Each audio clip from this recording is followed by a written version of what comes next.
দেখো ইনশিরা, তোমাকে বারবার বলেছি এটা সম্ভব না। আমি তোমার বাবার বন্ধু হই, সমাজ এই সম্পর্ক কোনোদিন মেনে নেবে না। তুমি কেন বুঝতে পারছো না? আজ 15 দিন হয়ে গেল, আর আজ যেটা তুমি ভালোবাসা বলছো, এটা হয়তো তোমার ক্ষণিকের মোহ। বয়স বাড়লেই আবেগ কেটে যাবে। উজাইন কণ্ঠস্বর যতটা সম্ভব শক্ত করে, যেন নিজের মনকেই বোঝাচ্ছে। গোধূলির আলো পড়ে আসছে। বাগানের এক কোণে ইনসারা মাথা নিচু করে দাঁড়িয়ে আছে। তার পরনে একটা সাধারণ কামিজ, কিন্তু 16 বছর বয়সের তারুণ্য আর চোখের ভিতরের জেদ তাকে অন্যরকম এক মায়ায় জড়িয়ে রেখেছে। তার ঠিক সামনে দাঁড়িয়ে উজাইন। উজাইন আবরার, লম্বা চওড়া কাঁধ এবং মুখে এক ধরনের কঠোর গাম্ভীর্য, যা আসলে তার ভেতরের দুর্বলতাকে আড়াল করার একটা ব্যর্থ চেষ্টা মাত্র। কিচ্ছু হবে না। সমাজ কি বললো তাতে আমার কিছুই যায় আসে না। আমার শুধু আপনি হলেই চলবে, উজাইন শাহ। ইনশিরা ধীরে ধীরে মাথা তোলে। তার ডাগর চোখ দুটো অশ্রুতে ছলছল করছে, কিন্তু সেখানে কোনো দ্বিধা নেই। সে সরাসরি উজাইনের চোখের দিকে তাকিয়ে বলল।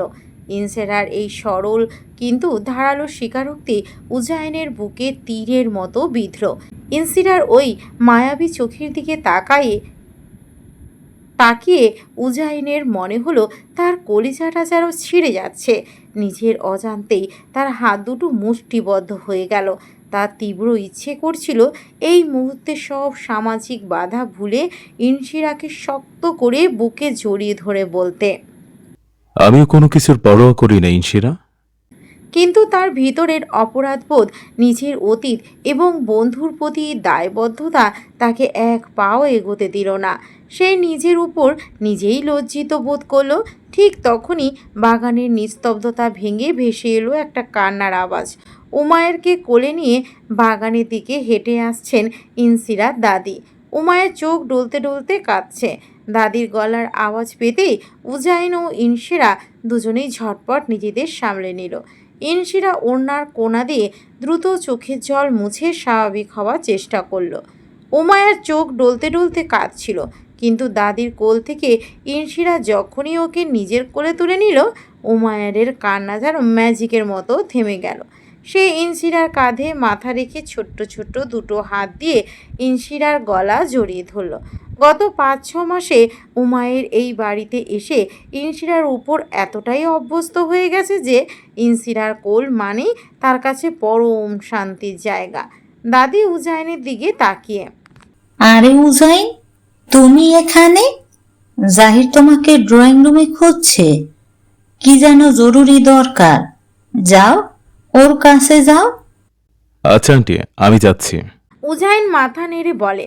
সে একবার আর চোখে ইনশিরার দিকে তাকালো। ইনশিরা উমায়েরকে কোলে নিয়ে বাগানের অন্য পথ দিয়ে চলে গেল। উজাইন একটা দীর্ঘশ্বাস ফেলে ড্রয়িং রুমের দিকে এগিয়ে গেল। সেখানে জাহির আর উজাইন একসাথে বসে পুরনো দিনের গল্প আর ব্যবসার কাজে মেতে উঠল। কিন্তু উজাইনের মন পড়ে রইল বাগানের সেই কান্না ভেজা দুটি চোখে। দুপুরের খাওয়ার সময় পুরো পরিবার একসাথে ডাইনিং রুমে বসেছে। ইনশিরার বাবা জাহিদ, মা ইরা, চাচা চাচি এবং সবার ছোট্ট ফুপু রাইমা। গত 15 দিন ধরে ইনশিরার মধ্যে এক অদ্ভুত পরিবর্তন এসেছে। সে নিজ দায়িত্বে রান্নাবান্না তদারকি করছে, টেবিল সাজাচ্ছে। তার হাঁটা চড়া, ঘর গুছোনোর মধ্যে একটা নিখুঁত বউ বউ ভাব ফুটে উঠেছে। পরিবারের বাকিরা এটাকে বড় হয়ে ওঠার লক্ষণ ভাবলেও উজাইনের তীক্ষ্ণ চোখ ঠিকই এর পিছনের আসল কারণটা ধরতে পেরেছে। এই ছোট্ট মেয়েটি যে মনে প্রাণে নিজেকে উজাইনের স্ত্রী মেনে নিয়েছে, তা ভেবে উজাইনের ভিতরে এক তীব্র মাদকতা আর ভয় একসাথে কাজ করতে লাগলো। ইনসিরা টেবিলের সবাইকে খাবার বেড়ে দিচ্ছিল। উজাইনের প্লেটের সামনে আসতেই তার হাত দুটি আলতো করে কাঁপল। সে অত্যন্ত সযত্নে উজাইনের পছন্দের পদগুলো বেছে বেছে তার প্লেটে তুলে দিল। উজাইন মুখে কিছু না বললেও ইনশিরার এই যত্ন তার বুকের ভিতরটা তোলপাড় করে দিল। সবাইকে দেওয়া শেষ করে ইনশিরা নিজেও এক কোণে খেতে বসলো। টেবিলে তখন হাসি গল্পের রোল উঠেছে। হঠাৎ দাদি এক গাল হেসে পুরনো কথা মনে করিয়ে দিলেন। তোমাদের মনে আছে আমরা যখন লন্ডনে একসাথে থাকতাম? এই ইনশিরা তখন উজাইনের জন্য একেবারে পাগল ছিল। সারাদিন উজাইনের পেছনে পেছনে ঘুরতো। তখন তো ঠিক মতো কথাও ফোটেনি। আধো আধো গলা সবাইকে বলতো, উজাইন আমার বর। দাদির এই কথা শুনে তরকারি মুখে তুলতে যাওয়া উজাইন এমন চমকে উঠল যে তার গলায় মারাত্মকভাবে খাবার আটকে গেল। সে জোরে জোরে কাশতে শুরু করলো। রাইমা তাড়াতাড়ি উজাইনের দিকে পানির গ্লাস এগিয়ে দিয়ে একটু হেসে, আরে উজাইন ভাই, আস্তে, মা তো পুরনো মজার কথা বলছে। তা অবশ্য ইনশার পছন্দ, কিন্তু ছোটবেলা থেকেই বেশ জহুরি ছিল বলতে হবে। বাকি সবাই রাইমা আর দাদির কথার সাথে তাল মিলিয়ে হেসে উঠল। পুরো টেবিলে যখন হাসাহাসি চলছে, ইনশিরার ফর্সা মুখটা তখন লজ্জায় লাল হয়ে গেছে। তার কান ঝাঁ ঝাঁ করছে। সে লজ্জায় মাথা নিচু করে রইল, কিন্তু তার চোখ দুটো আর তর সইল না। সে আর চোখে বারবার উজাইনের দিকে তাকাতে লাগলো, দেখার জন্য যে তার বর এই কথা শুনে কেমন প্রতিক্রিয়া দেখাচ্ছে। উজাইন পানি খেয়ে নিজেকে সামলে নিলেও ইনসিরার সেই চোরা চাউনি দেখে তার বুকের ভিতরে হৃদস্পন্দন যেন এক মুহূর্তের জন্য থমকে গেল। উজাইনের কাশির রেশ কাটতে না কাটতেই দাদির কথার পিঠে ইনসিরার চাচা একগাল হেসে তাল মেলালেন। ইনসিরার চাচা উজাইনের পিঠ চাপড়ে বলে, আরে হ্যাঁ মা, আমারও একদম পরিষ্কার মনে আছে। এনসিরা তখন এতটুকু। উজাইন ইউনি থেকে ফিরেই ও বায়না ধরতো ওর বর এসেছে, ও নাকি বড় হয়ে এই উজাইনকেই বিয়ে করবে। উজাইন ছাড়া আর কাউকেও চেনে না। এমনকি একদিন তো ও চাচার কথা শেষ হওয়ার আগেই হঠাৎ টেবিলের পরিবেশ কিছুটা থমকে গেল। রাইমা চামচটা প্লেটে হালকা জোরেই নামিয়ে রাখলো। তার মুখভঙ্গি বিরক্তিতে কুঁচকে গেছে, বেশ কড়া গলায়। উফ, ওসব ছোটবেলার ফালতু কথা এখন বাদ দাও তো। গত 5-6 মাস ধরে উজাইন ভাই এদেশে আসার পর থেকে তোমরা সবাই এই একই কথা শুরু করেছো। তখন ইনশিরা ছোট ছিল, অবুঝ ছিল, এখনো বড় হয়েছে। ছোটবেলার এসব আদিক্ষেতা করতে হয়। রাইমার গলার এই তীব্র বিরক্তি আর ঝাঁঝালো কথা শুনে টেবিলের বাকিরা এক মুহূর্তের জন্য চুপ হয়ে গেল। ইনসিরার বাবা জাহির আর চাচা একে অপরের দিকে তাকিয়ে মনে মনে একটু হাসলেন। তারা ভালো করেই জানেন রাইমা উজাইনকে মনে মনে কতটা পছন্দ করে। তাই উজাইনের সাথে ইনসিরার ছোটবেলার এই নিষ্পাপ গল্প শুনলেই রাইমার ভেতরের হিংসা আর জ্বালা চারা দিয়ে ওঠে। ভাইয়েরা বোনের এই গোপন জেলাসি খুব ভালো করেই ধরতে পারল। এদিকে রাইমা ফুপুর কথা শুনে ইনসিরার মনে হলো তার সারা শরীরে যেন আগুন ধরে গেছে। সে মনে মনে একেবারে ফেটে পড়ল ফুপুর উপর। ইনসিরা মনে মনে ফুপুর দিকে রাগী চোখে তাকিয়ে, উফ, এই ফুপুটা সব সময় আমার আর উজাইনের মাঝে দেয়াল হয়ে দাঁড়ায়। নিজে উজাইনের দিকে সারাক্ষণ চোরের মতো চেয়ে থাকে। সেটা আমি বুঝি না ভেবেছ? আমি কি উজাইনের কেউ না? আমি তো ওনার ইনশিরা নিজের মনের কথাটা মুখ ফুটে বলতে পারল না। গত 15 দিন আগের গোপন সত্যটা তার গলায় এসে আটকে গেল। রাগে আর অপমানে তার চোখ দুটো আবার ছলছল করে উঠল। সে নিজের প্লেটের দিকে তাকিয়ে ভাতের লোকমাটা হাত দিয়ে চটকানো শুরু করলো। উজাইন পুরোটা সময় চুপ করেছিল। সে যেমন রাইমার হিংসাটা ধরতে পেরেছে, তেমনি ইনশিরার ফর্সা ফেসটা রাগে কিভাবে লাল হয়ে উঠেছে তাও খেয়াল করলো। এই মেয়েটির তার প্রতি অধিকার বোধ উজাইনের বুকের ভিতর এক অদ্ভুত মিষ্টি দোলা দিল। কিন্তু পরক্ষণে সে নিজেকে শক্ত করলো। দুপুরের খাবারের পর বাড়ির সবাই যার যার ঘরে বিশ্রাম নিতে গেছে। উজাইন ড্রয়িং রুমের পাশের করিডোরে দাঁড়িয়ে উমায়ের কাছে যাচ্ছিল। ঠিক তখনই চারপাশটা ভালো করে দেখে নিয়ে ইনসিরা হন হন করে এসে উজাইনের সামনে দাঁড়ালো। তার ফর্সা মুখটা রাগে এখনো থমথম করছে। আপনার সমস্যা কি বলুন তো? টেবিলে রাইমা ফুপু আমার নামে অত সব বাজে বাজে কথা বললো, আর আপনি একটাও প্রতিবাদ করলেন না, চুপচাপ শুনছিলেন আপনি। ইনশিরা উজাইনের একদম কাছে এসে গলার স্বর নিচু কিন্তু তীব্র ক্ষোভ নিয়ে বলল কথাগুলো। উজাইন কিছুটা থতমত খেয়ে গেল। ওর এই আক্রমণাত্মক ভঙ্গি একদম খাঁটি বাঙালি স্ত্রীদের মতো। উজাইন আমতা আমতা করে ঠিক যেন একজন অপরাধী স্বামীর মতোই বলে, আর ইনশিরা, আমি কিভাবে সবার সামনে প্রতিবাদ করতাম? রাইমা তো তোমার ফুপু হয়, আর তাছাড়া ছোটবেলার কথা নিয়ে তো হাসাহাসি হচ্ছিল। ফুপু হয় তো আমার হয়, আপনার তো কিছু না। আমি আপনাকে পরিষ্কার বলে দিচ্ছি, ফুপু থেকে একদম দূরে থাকবেন। ফুপু যখন আপনার দিকে চোরের মতো তাকিয়ে থাকে, আমার একদমই ভালো লাগে না। আপনি কিন্তু এখন বিবাহিত, এটা মাথায় রাখবেন। ইনশিরা চোখ রাঙিয়ে বলল। ওর মুখের বিবাহিত শব্দটা উজাইনের কানে লাগতেই হঠাৎ যেন তার মোহভঙ্গ হলো। তার মনের ঘোর নিমিষেই কেটে গেল। নিজের মনে এক তীব্র ঝাঁকুনি খেল সে। ছি, ও এসব কি করছে? ও নিজেকে ইনশিরা স্বামী ভাবছে। 16 বছরের একটা বাচ্চার কথায় ও অপরাধীর মতো জবাব দিচ্ছে। ইনশিরা ওর কেউ না। মুহূর্তের মধ্যে উজাইনের চোখের নরম ভাবটা কেটে গিয়ে এক পাথুরে গাম্ভীর্যে নেমে এলো। সে চশমাটা ঠিক করে এক পা এগিয়ে ইনশিরার দিকে কঠোর চোখে তাকালো। উজাইন খুব কড়া এবং শীতল গলায়, অনেক হয়েছে ইনশিরা, নিজের সীমা লঙ্ঘন করো না। তুমি কাকে ধমকাচ্ছ? আমি তোমার বাবার বন্ধু হই, আর এই তথাকথিত বিয়ের কথা বলছো? ওটা কোনো বিয়েই না, একটা ভুল পরিস্থিতি ছিল মাত্র। আমি তোমাকে কোনোদিন স্ত্রী হিসেবে মেনেই নেইনি, আর নেবও না। নিজের বয়সটার দিকে তাকাও, আর বাচ্চাদের মতো অধিকার ফলাতে এসো না আমার উপর। উজাইনের এই আচমকা রুক্ষ ও কড়া কথাগুলো ইনশিরার বুকে তীরের মতো বিঁধল। তার ডাগর চোখ দুটো মুহূর্তেই জলে ছলছল করে উঠল। উজাইনের বুকের ভিতরটা এই চাহনি দেখে আবার তোড়পাড় হতে লাগলো। এক তীব্র অস্থিরতা তাকে গ্রাস করলো। তার হাত দুটো নিস্পিস করছিল ইনশিরার চোখের জল মুছে দেওয়ার জন্য, কিন্তু সে নিজেকে পাথরের মতো শক্ত করে রাখলো। ইনসিরার ওড়নার কোনা দিয়ে জোরে জোরে চোখ দুটো মুছল। বুক ছেড়ে একটা কান্না আসতে চাইলেও সে জেদ করে তা চেপে রাখল। ইনসিরা উজাইনের দিকে তাকিয়ে কান্না ভেজা কিন্তু একগুঁয়ে গলায়, ঠিক আছে, দেখে নেব। আরেকবার যদি ফুপুর কাছাকাছি দেখি, তখন পরে বুঝিয়ে দেব আমি কি করতে পারি। বলে ইনসিরা আর এক মুহূর্ত দাঁড়ালো না। ধপ ধপ পা ফেলে করিডোর দিয়ে নিজের ঘরের দিকে চলে যেতে যেতে মুখ বাঁকিয়ে বিড়বিড় করে বকতে লাগলো, শয়তান লোক কোথাকার, একদম পাষাণ পুরুষ একটা, একটু দয়া মায়া নেই বুকে। ইনসিরার যাবার পথের দিকে তাকিয়ে রইল উজাইন। তার রাগ তখন কর্পূরের মতো উড়ে গেছে।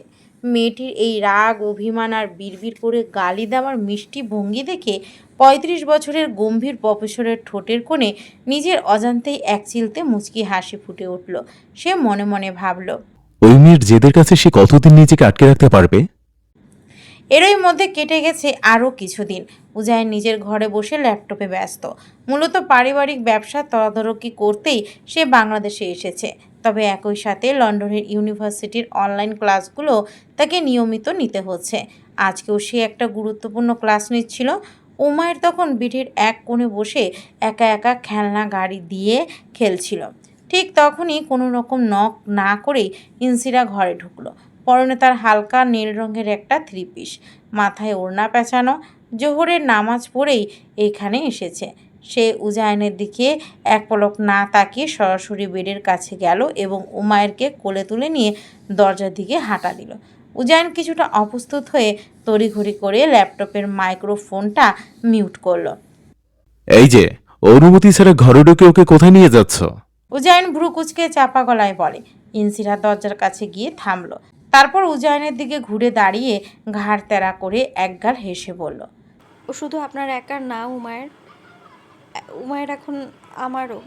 বলেই সে উমায়েরকে আর কথা বলার সুযোগ না দিয়ে উমায়েরকে নিয়ে ঘর ছেড়ে বেরিয়ে গেল। উজাইন ল্যাপটপের সামনে স্তব্ধ হয়ে বসে রইল।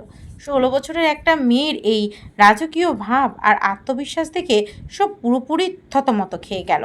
তার বুকের ভিতরটা কেমন যেন একটা উলটপালট হয়ে গেল। উজাইন আনমনেই ল্যাপটপে ক্লাস মিউট রেখে গুনগুন করতে লাগলো, তোমার চোখে আকাশ আমার, চাঁদু যার পূর্ণিমা, ভেতর থেকে বলছে হৃদয় তুমি আমার প্রিয়তমা। তোমার চোখে আকাশ আমার, চাঁদ জাড় পূর্ণিমা, ভেতর থেকে বলছে হৃদয় তুমি আমার প্রিয়তমা। উজানের ঘোর কাটল। সে ভাবছে এই 16 বছরের মেয়েটা তার শান্তি উড়িয়ে দিয়েছে। লন্ডনে ফিরে গেলেও এই মায়া থেকে বেরোনো সম্ভব না। এই চরম সত্যটা অস্বীকার করা সম্ভব না যে এই মেয়েটা তার বউ। প্রায় 11-12 বছর আগে যখন 4-5 বছরের ইনশিরা ওর পিছনে ঘুরতো আর বলতো উজায়ন তার বোন, কে জানতো তা সত্যি হবে। ইনশিরা উমায়েরকে নিজের ঘরে নিয়ে এলো। পরম মমতায় তাকে দুপুরের খাবার খাইয়ে দিয়ে নিজের বিছানাতেই শুয়ে দিল। উমায়ের ইনশিরার চুলে হাত বুলাতে বুলাতে একসময় গভীর ঘুমে তলিয়ে গেল। উমায়ের ঘুমিয়ে যাবার পরও ইনশিরা তার পাশে শুয়ে রইল এবং তার কপালে হাত বোলাতে বোলাতে নিচু স্বরে কথা বলতে লাগলো। এদিকে উজাইন তার অনলাইন ক্লাস শেষ করে ল্যাপটপ বন্ধ করলো। উমায়েরকে ফিরিয়ে আনার বাহানায় সে পা টিপে টিপে ইনশিরার ঘরের দিকে এগিয়ে আসছিল। দরজার পর্দাটা সামান্য সরানো ছিল। উজাইন ভিতরে তাকাতেই দেখল ইনশিরা উমায়েরের চুলে বিলি কেটে দিচ্ছে এবং ঘুমে অচেতন উমায়েরের সাথে আপন মনে কথা বলছে। উজানের পা দুটো সেখানেই থমকে গেল। ইনশিরা খুব মায়াবী ও কাতর গলায় উমায়েরের দিকে তাকিয়ে বলছিল, জানো উমায়ের, আমি তোমার কি হই? মা আজ থেকে আমাকে মা বলে রাখবে সোনা। আচ্ছা বলো তো, তুমি আমাকে মা ডাকবে নাকি আম্মু ডাকবে? আমার কিন্তু আম্মু ডাকটাই বেশি পছন্দ। উজাইন দরজার ওপাশে দাঁড়িয়ে পাথর হয়ে গেল। ইনশিরা গলার সেই মাতৃত্বের সুর তার বুকের ভিতরটা কাঁপিয়ে দিল। ইনশিরা আবার সামান্য একটু অভিমানের সুরে বলে ওঠে, তোমার বাবা একটা আস্ত খাটাস, ভীষণ পাষাণ একটা মানুষ। কেন যে আমার সাথে সবসময় এমন রাগ দেখায়? ইনশিরা একটু থেমে আবার বলে, উমায়ের সোনা, তুমি তোমার বাবাকে একটু বলবে বলবে যে বাবা, আমি ইনশিরাকে আমার আম্মু হিসেবে চাই। তুমি বললে দেখবে তোমার বাবা আর রাগ করবে না। কথাটা বলতে বলতে ইনশিরার চোখ দুটো টলমল করে উঠল। এক ফোঁটা অশ্রু তার গাল বেয়ে উমায়েরের বালিশে গিয়ে পড়ল। দরজার বাইরে দাঁড়িয়ে থাকা মানুষটা যেন শ্বাস আটকে এলো। তার মনে হলো তার চারপাশের বাতাস ভারী হয়ে গেল। ইনশিরার এই কান্না, এই নিঃশান্ত মাতৃত্ব তার ভাঙা মন দেখে উজাইনের ভেতরের সব পুরুষালী অহংকার এক নিমিষে ধূলিসাৎ হয়ে গেল। সে বুঝতে পারল সে নিজে ইনশিরার এই মায়ার জালে আষ্টি পিষ্টে জড়িয়ে যাচ্ছে। এই মেয়েটিকে সে নিজের মন থেকে সরাতে পারছে না। হঠাৎ উজাইনের মনের ভিতর এক তীব্র ঘণ্টা বেজে উঠল। এক অদ্ভুত ভয় তাকে গ্রাস করল। সে নিজের মনে শিউরে উঠে বলল, না, এটা ঠিক হচ্ছে না। আমি দিন দিন এই 16 বছরের বাচ্চা মেয়ের মায়ে অন্ধ হয়ে যাচ্ছি। ও এখনো দুনিয়া দেখেনি। ও আমার বন্ধুর মেয়ে। আমি ওর জীবন এভাবে নষ্ট হতে দিতে পারি না। ও যদি এই জেদ থেকে পিছাতে না চায় তবে আমাকেই পেছাতে হবে। আমাকে এই দেশ ছেড়ে, এই মায়া ছেড়ে দূরে যেতে হবে। ইনশিরার ঘর থেকে কোনো মতে পা টিপে টিপে নিজের রুমে ফিরে এলো উজাইন। দরজাটা বন্ধ করে সে ধপ করে বিছানায় বসে পড়ল। তার নিজের হাত দুটো কাঁপছে। 2 হাত দিয়ে নিজের চুলগুলো শক্ত করে খামচে ধরল সে। তার বুকের ভিতরটা যেন ফেটে যাচ্ছে। কিছুতেই নিজেকে শান্ত করতে পারছে না। উজাইন নিজের মনে তীব্র ক্ষোভ আর অসহায়ত্ব নিয়ে বিড়বিড় করতে লাগলো, what is wrong with me? কেন এই 16 বছরের বাচ্চার প্রতি আমার এত দুর্বলতা? কেন সামনে এলে আমার নিঃশ্বাস নিতে কষ্ট হয়, চারপাশের বাতাস ভারী হয়ে যায়? Why I am losing control? Uzain ছটফট করতে লাগলো। ইনশিরার ওই কাজল কালো চোখ, তার অভিমানী কণ্ঠস্বর, সব কিছু উজাইনের মগজে একটা তীব্র নেশার মতো চেপে বসেছে। ও সামনে এলে মনে হয় সমাজ, পরিবার, লোকলজ্জা, ফ্রেন্ডশিপ, দুনিয়ার সব নিয়ম ভেঙে ওকে শুধু নিজের করে আগলে রাখে। পরক্ষণেই উজাইন মনে মনে নিজেকে ধিক্কার দিয়ে ভাবতে লাগে, কই, এমন উন্মাদনা তো আমার আগে কখনো হয়নি। গ্রাজুয়েশনের পর যখন বিয়ে হয়েছিল, যদিও ওটা একটা ডিল ছিল, জাস্ট এ বিজনেস ম্যারেজ, কিন্তু কিন্তু ওই মেয়ের প্রতি আমার কখনো এমন তীব্র ফিলিংস হয়নি। তবে কেন ওই ছোট মেয়েটার প্রতি আমার এত মায়া? এভাবে অন্ধ হয়ে যাচ্ছি ওর মায়াতে। This is a sin. এই তুলনাটা মাথায় আসতেই উজাইন নিজের কাছে আরও বেশি ছোট আর অপমানিতও বোধ করলো। সে বিছানা ছেড়ে উঠে দাঁড়ালো, চোয়াল শক্ত করে সিদ্ধান্ত নিল। না, এভাবে চলতে দেওয়া যায় না। ইনশিরাকে আজ আবার শক্ত করে বোঝাতে হবে, ওকে রিয়েলিটি ফেস করাতে হবে। প্রায় 1 ঘন্টা পর নিজের মনকে পাথরের মতো শক্ত করে উজাইন ইনশিরার ঘরের দিকে গেল, কিন্তু দরজার পর্দা সরাতেই তার সব রাগ যেন 1 সেকেন্ডেই উধাও হয়ে গেল। ঘরের মৃদু আলোয় সে দেখল ইনসিরা আর উমায়ের পাশাপাশি শান্তিতে ঘুমাচ্ছে। ইনসিরা উমায়েরকে এক হাত দিয়ে জড়িয়ে ধরে রেখেছে, আর উমায়ের ছোট্ট ছোট্ট হাত দিয়ে ইনসিরার গলা জড়িয়ে ধরে আছে। একদম সত্যিকারের মা আর ছেলের মতো একদম পবিত্র দৃশ্য। উজাইন অপলক চোখে কিছুক্ষণ সেই মায়াবী দৃশ্যের দিকে তাকিয়ে রইল। ইনশিরার মায়াবী মুখটা, এই সেই মেয়ে যে তার জন্য বৈধ। তার ভেতরের কঠোর পুরুষটা আবার গলে জল হয়ে যেতে চাইল। সে একটা দীর্ঘশ্বাস ফেলে পা টিপে টিপে বিছানার কাছে গেল এবং খুব সাবধানে ঘুমে কাদা হয়ে থাকা উমায়েরকে কোলে তুলে নিয়ে নিজের ঘরে চলে এলো। সে রাতে আর ইনশিরাকে জাগানোর সাহস তার হলো না।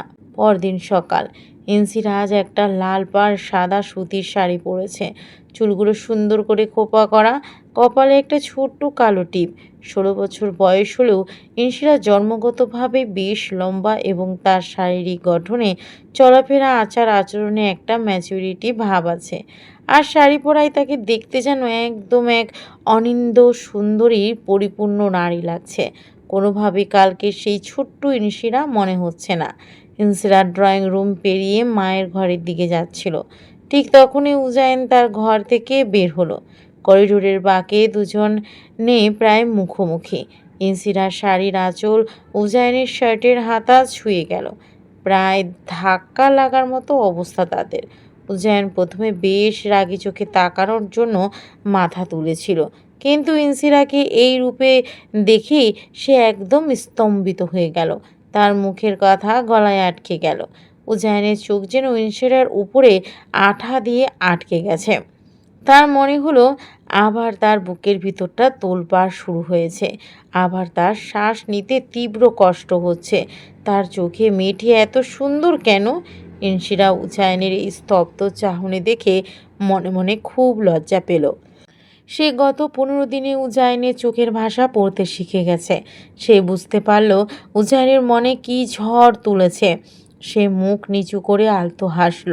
উজাইন নিজের এই দুর্বলতা দেখে নিজের উপরেই রেগে গেল। সে তাড়াতাড়ি চোখ ফিরিয়ে নিল এবং নিজের ভিতরের অস্থিরতা ঢাকতে খুব কর্কশ ও রুক্ষ গলায় উজাইন ভ্রু কুঁচকে ঝাড়ি দেওয়ার মতো কয়েকটা কথা বলে উঠল। এই ভোরবেলা এইভাবে সংসেজে ঘুরে বেড়াচ্ছ কেন? শাড়ি পরেছ কেন? এমনি তো ঠিকমতো হাঁটতেই পারো না, আবার শাড়ি জড়িয়েছে। ইনশিরা মাথা তুলে উজাইনের এই নকল রাগের দিকে তাকালো। তার চোখে এখন লজ্জার বদলে এক ধরনের দুষ্টুমি খেলা করছে।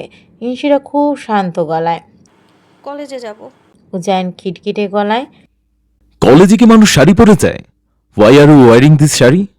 ইনশিরা একটু ঘাড় তেড়া করে হেসে আজ কলেজে একটা অনুষ্ঠান আছে, তাই শাড়ি পরেছি। বলেই ইনশিরা আর দাঁড়ালো না।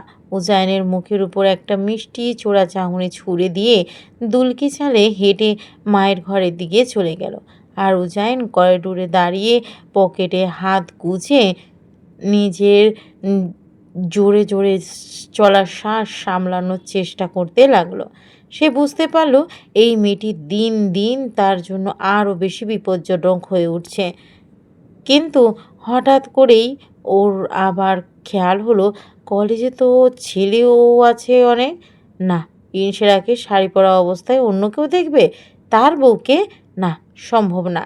মায়ের ঘর থেকে বের হয়ে ইনশিরা যখন নিচের রুমে ফিরে এলো, তখন দরজার সামনে আসতেই সে থমকে গেল। ঘরের ভিতরে উজাইন দাঁড়িয়ে আছে। সে ইনশিরার পড়ার টেবিলের উপর রাখা খাতাগুলো উল্টে পাল্টে দেখছিল। উজাইনকে নিজের রুমে এইভাবে দেখে ইনশিরা বেশ চমকে উঠল। সে দরজার কাছে দাঁড়িয়ে একটু গম্ভীর হওয়ার ভান করলো। ইনশিরা হাত দুটো বুকের উপর বেঁধে একটু তেজ দেখিয়ে, এই যে প্রফেসর সাহেব, এভাবে হুট করে একটা মেয়ের রুমে ঢুকে পড়া কি আপনার ঠিক হয়েছে? কোনো পারমিশন ছাড়াই? ইনশিরার কথা শেষ হওয়ার আগে উজাইন খাতা থেকে চোখ তুলে সরাসরি ইনশিরার দিকে তাকালো। তার চোখে তখন কোনো রাগ নেই, বরং এক অদ্ভুত শান্ত অধিকার বোধ। উজাইন খুব স্বাভাবিক এবং ঠান্ডা গলায়, আমি কোনো মেয়ের রুমে আসিনি, আমি আমার বইয়ের রুমে এসেছি। উজাইনের মুখে এই প্রথম বউ শব্দটা শুনে ইনশিরার পায়ের নিচের মাটি যেন সরে গেল।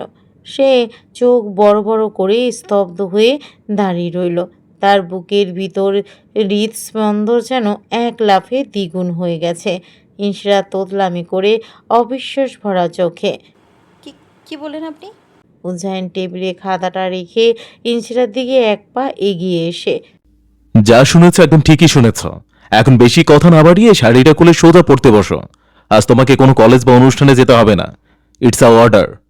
উজাইনের মুখে শাড়ি খুলে শব্দটা শুনে ইনশিরা চরম থতমত খেয়ে গেল।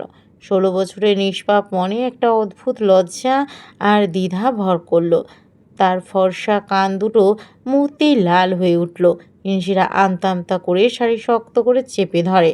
শাড়ি খুলে মানে? আপনি এইসব কি বলছেন? ইনশিরার এই থতমত খাওয়া চেহারা আর তার চোখ মুখের অভিব্যক্তি দেখে উজাইন 1 সেকেন্ডের মধ্যে বুঝতে পারল যে এই মেয়েটি তার কথার কি মারাত্মক ভুল অর্থ বের করেছে।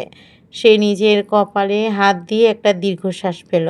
উজাইন বিরক্ত হয়ে একটু হেসে বলল, আহ গড, তোমার মতো একটা ছোট মেয়ের থটস এত বাজে ইনশিরা। আমি তোমাকে শাড়ি চেঞ্জ করে নর্মাল কামিজ পরতে বলেছি। Just change your dress. তুমি কি ভাবছিলে? উজাইনের কথায় ইনশিরার লজ্জা যেন মাটির সাথে মিশে যেতে চাইল। সে নিজের ভুল বুঝতে পেরে 2 হাত দিয়ে মুখ ঢাকল। কিন্তু সে এখনও জেদ ধরে আছে যে সে শাড়ি ছাড়বে না আর কলেজে যাবেই। ইনশিরার মুখ থেকে হাত সরিয়ে একগুঁয়ে গলায় বলে উজাইনকে। না, আমি শাড়ি চেঞ্জ করব না। আমি কলেজে যাব, শাড়ি পরেই যাব। উজাইন এবার তার আসল টেকনিকটা খাটালো। সে ভালো করে জানে ইনশিরাকে কিভাবে সোজা করতে হয়। সে পকেটে হাত গুজে খুব ক্যাজুয়াল একটা লুক দিয়ে দরজার দিকে হাঁটা দিল। উজাইন উদাসীন গলায় বলল, ওকে ফাইন, তোমার শাড়ি চেঞ্জ করতে হবে না। চলো তাহলে এখনই ল ফার্মে যাই। আজই আমাদের ডিভোর্স পেপার ফাইল করে আসি। অনেকদিন ধরে ঝুলিয়ে রাখা ঠিক হচ্ছে না। ডিভোর্স শব্দটা শোনা মাত্র ইনশিরার সব জেদ আর তারুণ্যের দম্ভ 1 সেকেন্ডে কর্পূরের মতো উড়ে গেল। সে উজাইনের হাত টেনে ধরার মতো ভঙ্গিতে 2 পা এগিয়ে এলো। ইনশিরা ভয়ে তো তাড়াহুড়ো করে, না না না, একদমই না। ল ফার্মে যেতে হবে না। আমি আমি এক্ষুনি শাড়ি চেঞ্জ করে পরতে বসছি। Just 1 minute. বলেই ইনশিরা আলমারি থেকে একটা 3 পিস টেনে বের করে প্রায় দৌড়ে ওয়াশরুমের ভিতরে ঢুকে ধরাস করে দরজা বন্ধ করে দিল। ওয়াশরুমের বন্ধ দরজার দিকে তাকিয়ে উজাইন তার নিজের হাসি আর চেপে রাখতে পারল না। তার ঠোঁটের কোণে এক চিলতে চওড়া এবং অত্যন্ত মুচকি হাসি ফুটে উঠল।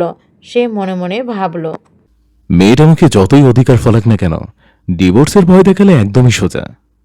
শেষমেশ কিনা 35 বছর বয়সে এসে 16 বছরে পা দেওয়া একটা কিশোরী মেয়ের জন্য উজাইন বেসামাল হয়ে যাবে, তা হয়তো এই প্রফেসর সাহেব নিজেও কল্পনাই করতে পারেনি কখনো।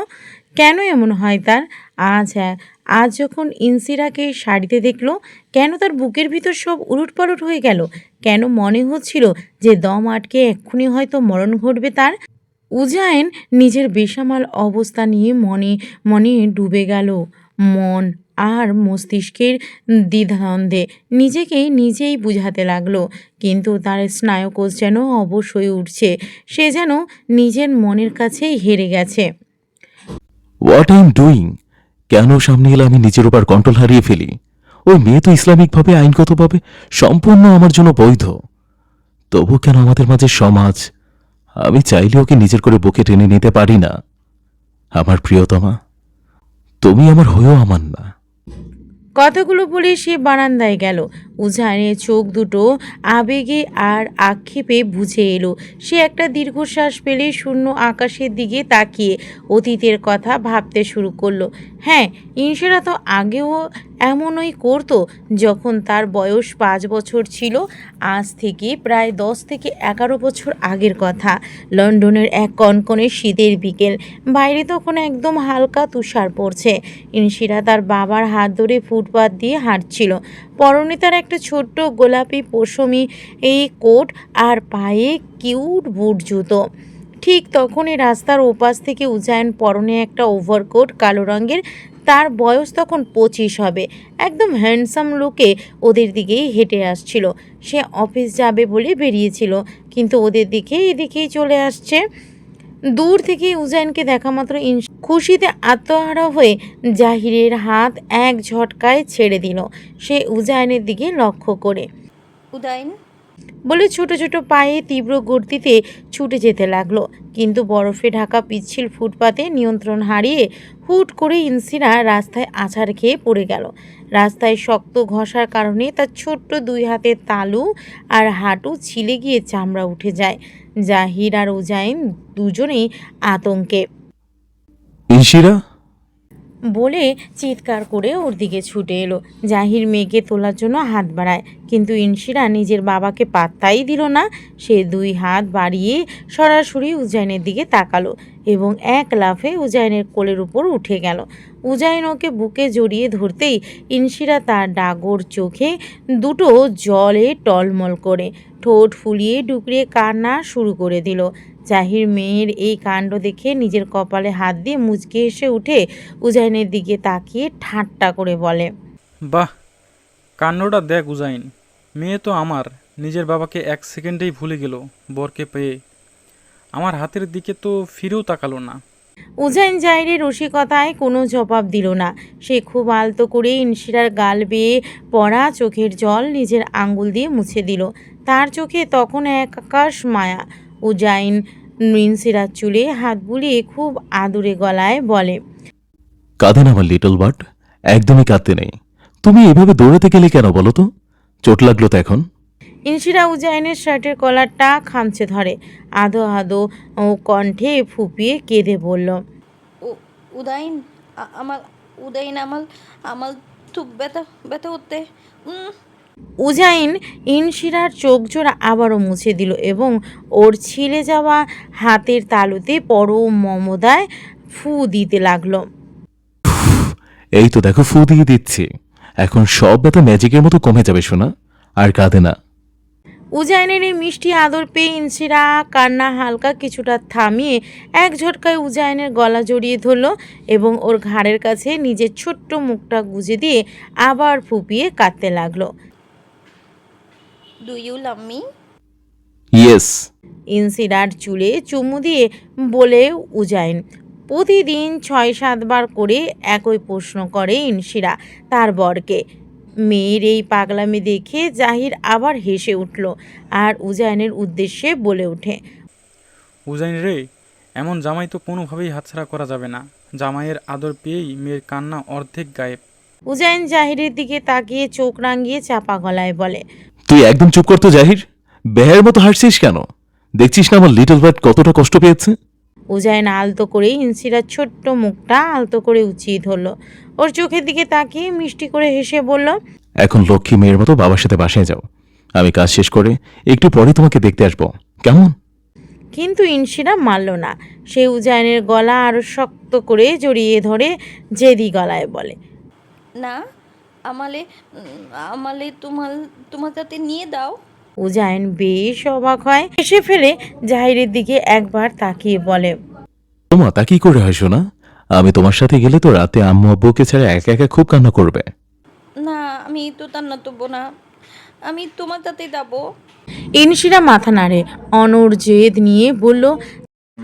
জাহির মেয়ের দিকে এগিয়ে এসে একটু কড়া গলায়, একদম জেদ করো না আম্মু, উজাইনের অনেক কাজ আছে, পরে আসবে তো বললো।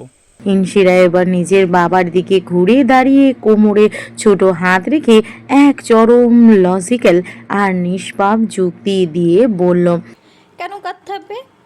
তুমি আর আম্মু তো সবসময় একটাতেই বাতায় থাকো, তো উদয়ন কেন আমার তাতে থাকে না? ও তো আমার বল হয়। 5 বছরের বাচ্চার মুখে এই মারাত্মক আর অকাট্য যুক্তি শোনা মাত্রই উজায়ন আবরারের মুখের কথা 1 সেকেন্ডে হাওয়া হয়ে গেল। সে চরম থতমত খেয়ে লজ্জায় আর অপ্রস্তুত হয়ে হা করে ইনশিরার দিকে তাকিয়ে রইল। ওদিকে জাহের মেয়ের এই অকট্য দলিল শুনে রাস্তায় দাঁড়িয়েই হাসতে হাসতে পেটে খিল ধরে যাওয়ার মতো অবস্থা হলো। ইনশিরার সেই জেদ আর কান্নার কাছে হার মেনে উজায়ন বাধ্য হলো ওকে কোলে নিয়ে ওদের বাসার দিকে রওনা হতে। যেহেতু উজাইন আর ইনশিরাদের বাসা একদম পাশাপাশি, মাঝে শুধু একটা বাউন্ডারি, তাই উজায়ন যখন ইনশিরাকে কোলে নিয়ে গেটের কাছে যাচ্ছিল ঠিক তখনই উজায়নের বাবা ওদের গেট থেকে ডেকে উঠে কাছে আসে। উজাইনের কোল ঘেঁষে থাকা ইনশিরার দিকে একবার তাকিয়ে গম্ভীর গলায়, উজাইন, ভালোই হলো তুমি এখন চলে এলে। ভেতরে এসো। সেরিন এবং তার ফ্যামিলি এসেছে। এসব শোনা মাত্রই উজায়নের ফর্সা মুখটা গম্ভীর হয়ে গেল। সে তার বাবার দিকে তাকিয়ে সরাসরি নিজের অনীহা প্রকাশ করলো। উজায়ন খুব দৃঢ় ও ঠান্ডা গলায় বলে ওঠে,